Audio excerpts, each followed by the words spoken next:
Bom, como um último elemento de classes e objetos que eu gostaria de trazer, né, nesse material aqui é a ideia de construtor, né? Nós já falamos sobre construtor, mas agora vamos falar explicitamente, né, de construtor e de como ter construtores diferentes para uma classe. Vamos olhar esse exemplo aqui, né? Ele é parecido com o exemplo de funcionário, só que agora é uma classe de estudantes, mas são praticamente os mesmos dados, né? Eu tenho uma classe estudante que tem os atributos nome, matrícula e ano de nascimento. E eu tenho ali o nosso método idade, que calcula, né, a idade a partir da diferença do ano atual com o ano em que a pessoa nasceu. E tem um inconveniente, na verdade, nesse tipo de construtor que nós estamos usando, que é esse construtor aí, init self, né, que a gente está fazendo, é que ele começa com um objeto incompleto, né? Ao criar um objeto, esse objeto é criado com os dados padrão. E criar um objeto com dados padrão assim, sem nada, sem nenhuma informação, não é uma coisa muito boa, porque é possível, né, que o programador cometa um erro e faça um print ou mexa nesse objeto sem ele ter os dados ainda corretos, né?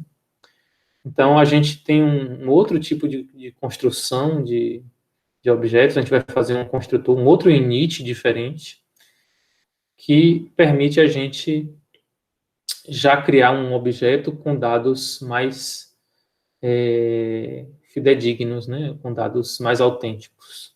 Então, vamos ver como é que isso funciona. Aqui é o nosso exemplo. Observem que está em vermelho destacado a diferença, né? Todo o resto é igual ao exemplo anterior. E aqui a gente está criando, então, objetos da classe estudante, mas a gente está, ao criar esse objeto da classe estudante, a gente está passando parâmetros adicionais ali, além do self, no init. Estão vendo? Quando a gente olha ali à direita do self, né, a gente tem, além do self, a gente tem nome, matrícula e ano de nascimento. Essas variáveis são variáveis parâmetro, né, que são como se fossem variáveis locais aí da nossa função init.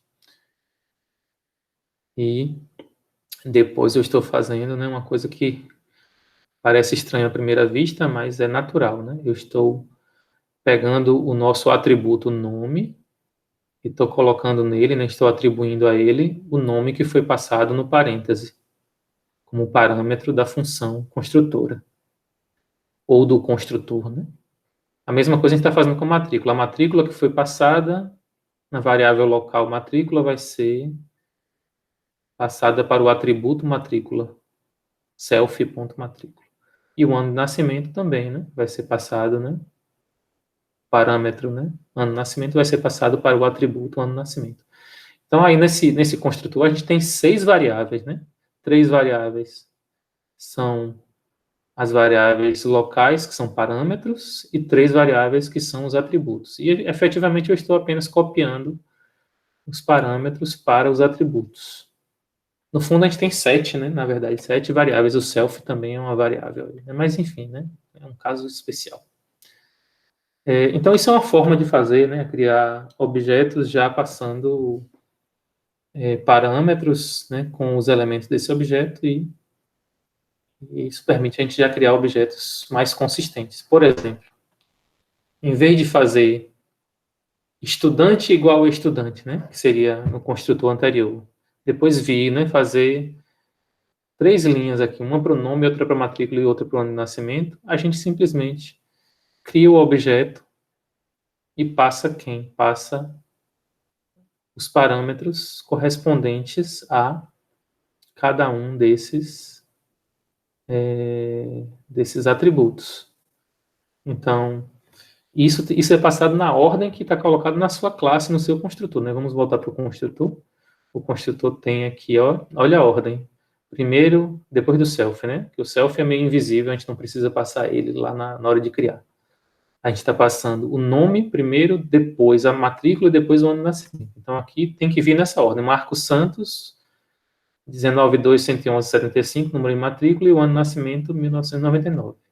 Mesma coisa a gente faz aqui com o estudante 2, eu estou criando esse estudante, o José Lima, da matrícula 21.111.02 e nascido em 2001. Observe, né, que como fica mais compacto, coeso, né? Em uma só linha, a gente fez o que estava sendo feito em 4 linhas no exemplo anterior com o construtor default, né? Aqui agora a gente está fazendo com um construtor passando direitinho os seus dados. Repare que ainda assim eu poderia fazer uma combinação, né? Observe aqui que está vendo nome, matrícula, ano de nascimento. Eu poderia ainda deixar um dos meus dados como default. Por exemplo, suponha que eu não quero começar o processo de cadastro dos estudantes com o ano, porque é um dado menos importante. Então, eu poderia fazer um construtor só com nome e matrícula e colocar o ano como um valor padrão, né? Ou então, por exemplo, suponha que a gente tem um atributo adicional aqui, que é o semestre letivo em que o aluno está cursando. Todo aluno começa já no primeiro. Então, eu não vou precisar passar como parâmetro o período 1 para depois colocá-lo no atributo. Eu posso criar um parâmetro aqui, self.período igual a 1 e deixá-lo de fora do meu construtor. Então, o construtor não precisa ter todos os parâmetros, né? Ou nenhum parâmetro, né? Como tem aqui esse caso que tem esse construtor com nenhum parâmetro, esse aqui é um outro construtor que tem todos os parâmetros, e pode ter construtores que têm alguns parâmetros, né? Desde que você garanta que dentro do init todos os parâmetros estão sendo referidos ali, né?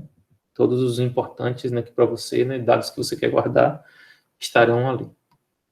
Bom, enfim, né, eu termino aqui esse detalhe, né, talvez seja menos importante, mas observem, né, como ele simplifica o processo de criação de objetos, né? E aí agora eu passo para vocês esses exercícios aqui, né? Eu acho que exercitar é sempre bom, né? E a gente pode então revê-los em sala depois de vocês tentarem ter feito aqui, né? Espero que vocês façam então esses exercícios, façam esse esforço, né, para tentar ver se entenderam bem esses tópicos que tratamos hoje, né? Então esse aqui é um primeiro exemplo de uma pesquisa numa cidade que tem dados que naturalmente vão levar a objetos.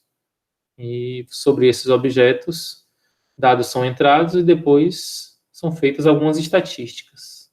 E aí vocês vão ver que para fazer essas estatísticas tem que poder acessar esses objetos dentro de uma coleção.